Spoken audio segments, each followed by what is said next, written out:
ہو، یعنی کیسا جانور قربان کرنا چاہیے۔ قربانی کے جانور کے بارے میں آتا ہے کہ وہ ایسا جانور ہونا چاہیے کہ جس کے منہ میں کم از کم 2 دانت ہوں۔ آپ صلی اللہ علیہ وسلم نے فرمایا کہ نہ ذبح کرو قربانی میں کوئی جانور سوائے مسنہ کے، اور مسنہ کہتے ہیں جس کے 2 دانت ہوں، یعنی بالکل چھوٹا بچہ ذبح نہیں کرنا چاہیے، کم از کم اتنا کہ جس کے 2 دانت آ چکے ہوں۔ پھر اسی طرح تندرست جانور ذبح کرنا چاہیے، کیونکہ یہ اللہ کے راستے میں قربانی کی جا رہی ہے، تو مریل، بیمار، ٹوٹے دانت والا، ٹوٹے سینگ والا، عیب دار جانور اللہ کے راستے میں نہیں دینا چاہیے، کیونکہ قربانی تو دراصل محبت کا اظہار ہے، محبت کے اظہار میں یہ تحفہ دیا جا رہا ہے، تو تحفہ ایسا ہو جو تحفہ دینے کے لائق ہو، شایان شان ہو۔ رسول اللہ صلی اللہ علیہ وسلم نے یہ بھی فرمایا کہ عظموا ضحایاکم فإنها علی الصراط مطایاکم، کہ بڑے اور فربہ جانور کی قربانی کرو کیونکہ یہ پل صراط پر تمہاری سواریاں ہوں گی۔ پھر یہ بھی سوال پیدا ہوتا ہے کہ کتنے جانور قربان کیے جائیں؟ کیا سارے گھر والوں کی طرف سے ایک جانور کی قربانی کافی ہے؟ تو اس سلسلے میں نبی صلی اللہ علیہ وسلم نے دونوں طریقوں پر قربانی کی۔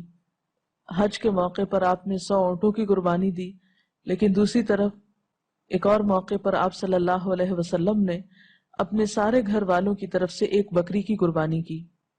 تو اس سے کیا پتہ چلتا ہے کہ جتنی حیثیت اور استطاعت ہو، موقع کی مناسبت سے اتنی قربانی کی جا سکتی ہے۔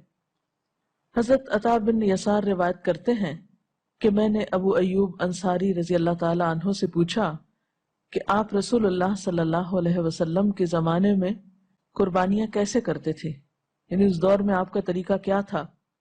انہوں نے کہا کہ ایک آدمی 1 بکری کی اپنی طرف سے اور اپنے اہل خانہ کی طرف سے قربانی کرتا تھا۔ گویا ایک قربانی ایک انسان کی اپنی طرف سے، نہیں قربانی کرنے والے کی اپنی طرف سے اور باقی گھر والوں کی طرف سے بھی ادا کی ہو جاتی ہے، اور وہ خود بھی اس میں سے کھاتے تھے اور دوسروں کو بھی کھلاتے تھے۔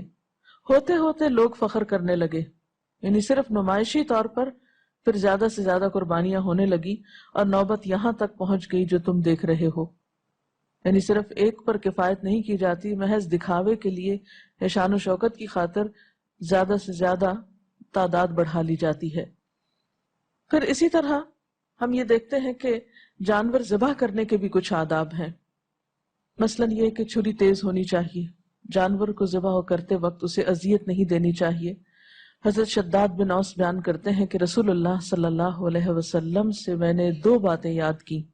آپ نے فرمایا اللہ تعالیٰ نے ہر چیز پر احسان فرض کیا، یعنی ایک محسن جو ہے اس کا احسان صرف انسانوں پر نہیں ہوتا، جانوروں پر بھی ہوتا ہے، اور جب ذبح کرو تو اچھے طریقے سے ذبح کرو۔ جب تم میں سے کوئی ذبح کرنا چاہے تو وہ چھری کو اچھی طرح تیز کرے اور اپنے جانور کو آرام دے، یعنی ذبح کرتے وقت جانور کو کسی قسم کی تکلیف نہیں دینی چاہیے۔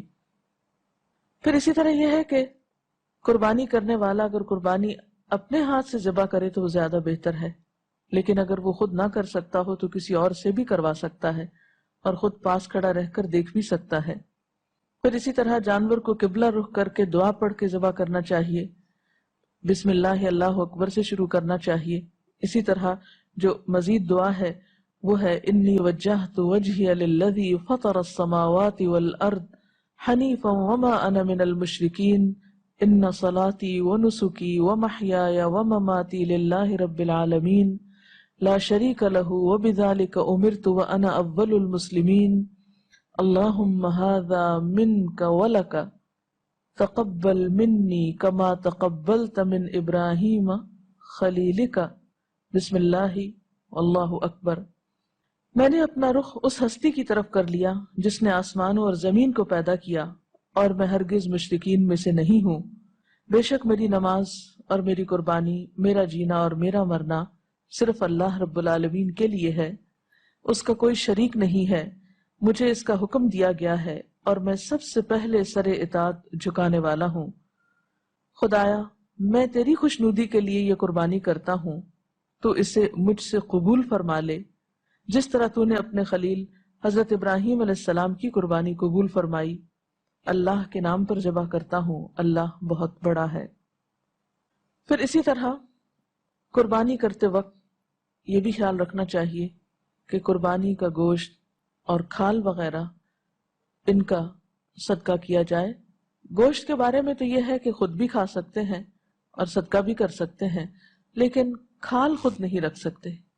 کھال کے بارے میں حکم یہی ہے کہ اسے صدقہ کیا جائے۔ اسی طرح اگر جانور کے گلے میں کوئی رسی ہے یا سنگلی ہے، یہ جو بھی اس سے متعلق چیزیں ہیں، ان سب کا بھی صدقہ کر دینا چاہیے۔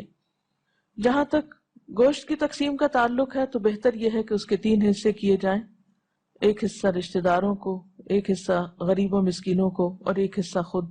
لیکن اگر کوئی شخص کسی دوسرے کو کچھ نہ بھی دے اور پورا خود رکھنا چاہے تو ایسا بھی کیا جا سکتا ہے، یعنی لازم نہیں ہے، فرض کے درجے میں نہیں ہے کہ دوسروں کو ضرور دیا جائے۔ اور اس کے برعکس اگر کوئی شخص خود کچھ بھی نہیں رکھنا چاہتا، سارا ہی تقسیم کرنا چاہتا ہے تو اس کی بھی رخصت ہے، یعنی اس میں کوئی ہارڈ اینڈ فاسٹ رول نہیں ہے کہ انسان ان 3 حصوں کے بغیر کچھ اور کر نہیں سکتا۔ بہتر یہی ہے کہ آسان طریقے سے خود بھی رکھے، دوسروں کو بھی دے، رشتہ داروں کا بھی خیال رکھے، ضرورت مندوں کا بھی رکھے۔ لیکن اگر ایسا نہ کیا جا سکے، اس تقسیم میں کوئی فرق آ جائے تو اس پر کوئی گناہ نہیں ہے۔